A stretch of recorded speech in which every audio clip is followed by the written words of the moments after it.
नमस्कार विद्यार्थियों। आज हम वृक्ष प्रवृत्ति की अभिसारिता के बारे में विस्तार से अध्ययन करेंगे।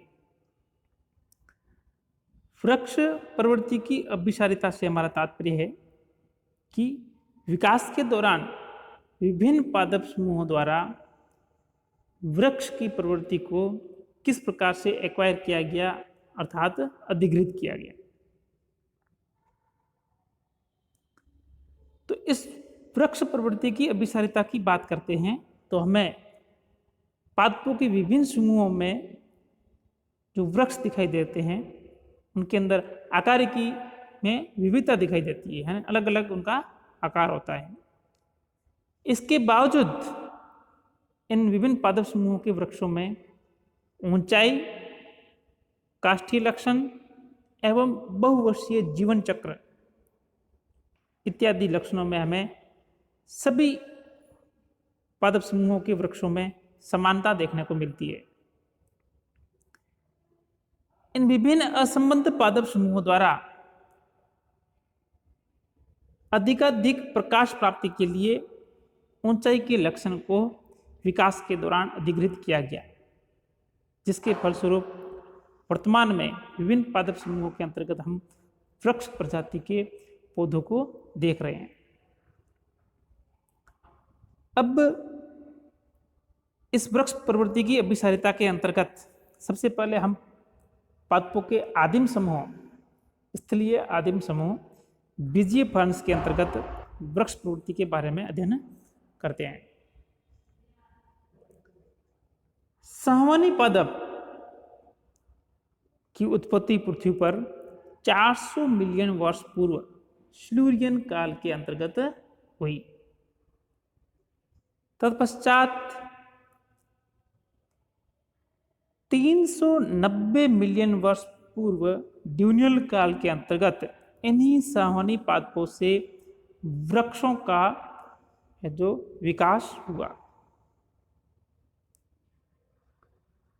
260 से 290 मिलियन वर्ष पूर्व कार्बनी दलदली आवास के अंतर्गत सघन वृक्षीय जंगलों का उद्भव हुआ।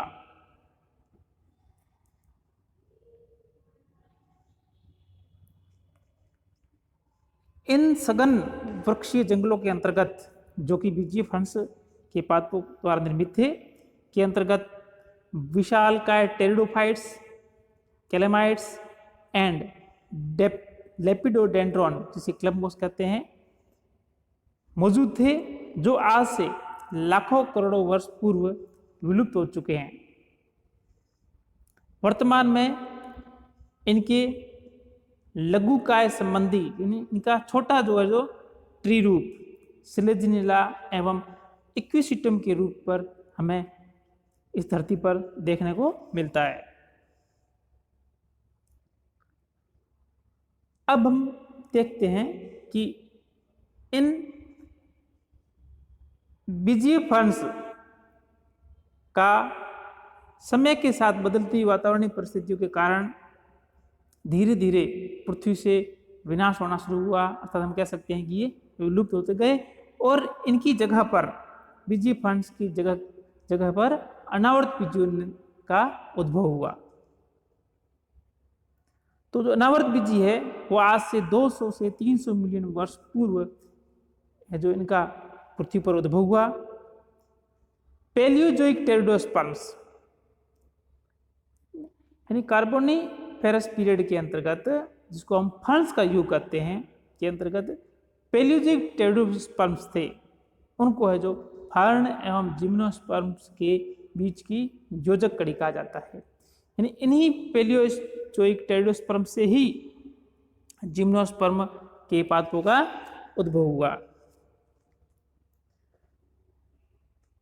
इस बात का जो प्रमाण है कि किस प्रकार से है जो इन पैलियोजोइक टेरिडोस्पर्म से जिम्नोस्पर्म का उद्भव हुआ, उसका जो मुख्य प्रमाण है वो है कि इन टेरिडोस्पर्म्स में जो जिनको हमें जो अनावर्त बीजी पादपों का सबसे आदिम समूह मानते हैं, के अंतर्गत फर्न के समान पत्तियां एवं आदिम बीज का पाया जाना तथा इनका कार्बोनिफेरस युग में, क्योंकि कार्बोनिफेरस युग से जो फर्न्स का युग था, लेकिन अब इन है जो आदिम अनावृत बीजों के समूह टेरिडोस्पर्म्स का कार्बोनिफेरस युग में उपस्थिति एवं अस्तित्व इस इनका है जो आदिम फर्न समान पौधों से उत्पत्ति का प्रबल प्रमाण है। नेक्स्ट, इसीलिए इन्हें बीजीय फर्न या टेरिडोस्पर्म्स के नाम से जाना, यानी कहने का मतलब यह है कि कार्बोनिफेरस युग के अंतर्गत जो फर्न्स थे, उन फर्न्स के अंदर जो बीजीय लक्षण थे, उनकी पत्तियों के लक्षण थे, वही लक्षण है जो उनसे विकसित आदिम अनावृत बीजीय पौधों के द्वारा दृष्टिगोचर होते हैं। इससे ही यह आभास होता है कि कहीं न कहीं है जो इन अनावृत बीजीय आदि पादप समूह का उत्पत्ति इन फर्न्स से ही हुई होगी। इसलिए इन आदिम अनावृत बीजीय पादप के समूह को नाम भी बीजीय फर्न दिया गया। कार्बोनिफेरस युग में वृक्षकाय फर्न्स एवं दैत्याकार डायनासोर के साथ इन अनावृत बीजीय पादप समूहों का पृथ्वी पर एक छत्र साम्राज्य था, लेकिन वर्तमान में अधिकांशतः जीवाश्मीय रूप में है जो पाए जाते हैं।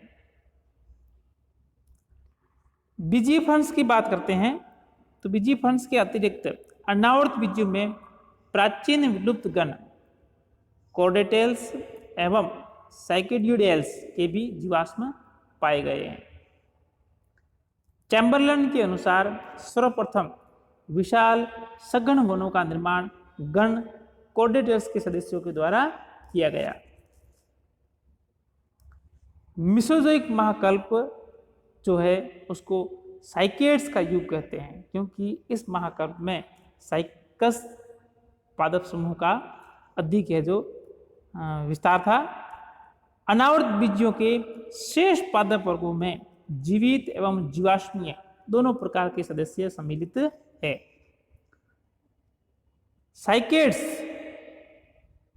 के 10 वंशों के भौगोलिक वितरण को सही तरह से निरूपित करना अपने आप में एक कठिन कार्य है। साइकेड्स में सामान्य जो वृक्ष प्रवृत्ति होती है उसके अंतर्गत भी हमें अनेक पादप प्रारूप देखने को मिलते हैं, जैसे जेमिया, मैक्रोजेमिया एवं स्टेंगेरिया में जो स्टेम होता है वो कंदील आंशिक या पूर्ण रूपेण भूमिगत, जबकि मैक्रोसाइकस केलोकोमा का पौधा ऊंचा ताड़ या खजूर समान दिखाई देता है। चैम्बरलेन के अनुसार मैक्रोजेमिया होपियाई सर्वाधिक ऊंचाई वाला लगभग 60 फीट की ऊंचाई वाला वृक्ष है, वहीं मैक्सिकन साइकेड डियोन स्पाइनुलोसम की ऊंचाई लगभग 50 फीट के नापी गई थी। इसके बाद में आता है दूसरा ऑर्डर है वो है गिंगोएल्स। तो गिंगो बाइलोबा एकमात्र इस गण का जीवित सदस्य है जिसे हम जीवित जीवाश्म के नाम से जानते हैं। मिसोजोइक महाकल्प में गिंगो जैसे पादप समुच्चय विश्व में पाए जाते थे, लेकिन वर्तमान में इसका है जो सिर्फ एक ही वंश है जो गिंगो बाइलोबा इनका पूरे गण का प्रतिनिधित्व करता है। कोनिफेरस इस गण के सदस्य कार्बोनिफेरस एवं पर्मियन कल्प से लेकर आधुनिक युग में विश्व के विभिन्न भौगोलिक क्षेत्रों में फैले हुए हैं और इस गण में 51 वंश एवं 548 प्रजातियां पाई जाती है। कोनिफर वृक्ष अधिकांशतः समशीतोष्ण प्रदेशों में पाए जाते हैं एवं सघन वनों का निर्माण करते हैं। अर्थात ये जो शंकुधारी वृक्ष है ये ज्यादातर समशीतोष्ण प्रदेशों में पाए जाते हैं, वहीं ये है जो उष्णकटिबंधीय क्षेत्रों में कम मात्रा में पाए जाते हैं। इसके बाद में जब बात करते हैं अनावृत बीजीय पादप समूह के, जो उनका अंतिम गण है वो है निटेल्स। जो निटेल्स गण है इसके जो सदस्य है वो है जो अपने एक विशिष्ट लक्षण यानी उनकी जो कास्ट है, कास्ट के अंदर वाहिकाओं की उपस्थिति अपने आप में एक रोचक लक्षण है जो कि अन्य अनावर्त बीजी पादपों में देखने को नहीं मिलता है, जिससे हमें ये प्रमाण मिलता है कि निटेल्स गण के इन्हीं सदस्यों से ही वर्तमान आवर्त बीजी पादपों की उत्पत्ति या विकास की शुरुआत हुई है। इसलिए निटेल्स गण के सदस्य है जो अनावर्त बीजी एवं आवर्त बीजी पौधों के बीच की योजक कड़ी के नाम से जाने जाते हैं। अब हम देखते हैं कि आवर्त बीजी जो पादप है उनके अंतर्गत वृक्ष प्रवृत्ति में किस प्रकार से है जो विकास हुआ है उसके बारे में हम अध्ययन करते हैं।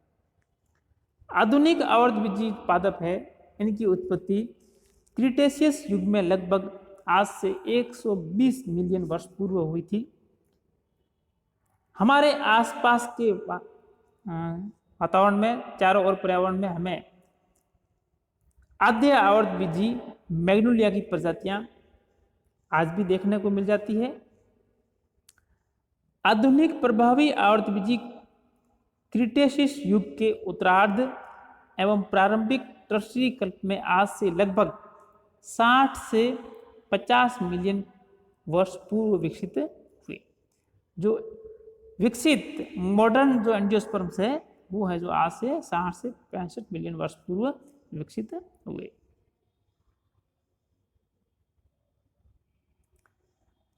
आवर्त बीजी पादपों को जॉन रे द्वारा दो प्रमुख वर्गों में बांटा गया। एक है द्विबीजपत्री और दूसरा है एक बीजपत्री।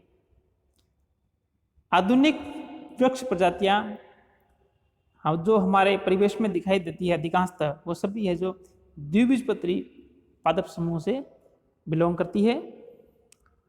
केवल कुछ एक बीजपत्री सदस्य प्रजातियां वृक्ष के रूप में पाई जाती है, जैसे पामी, एगेवेसी, पेंडेनेसी, लिलियसी आदि कुलों के सदस्य हैं।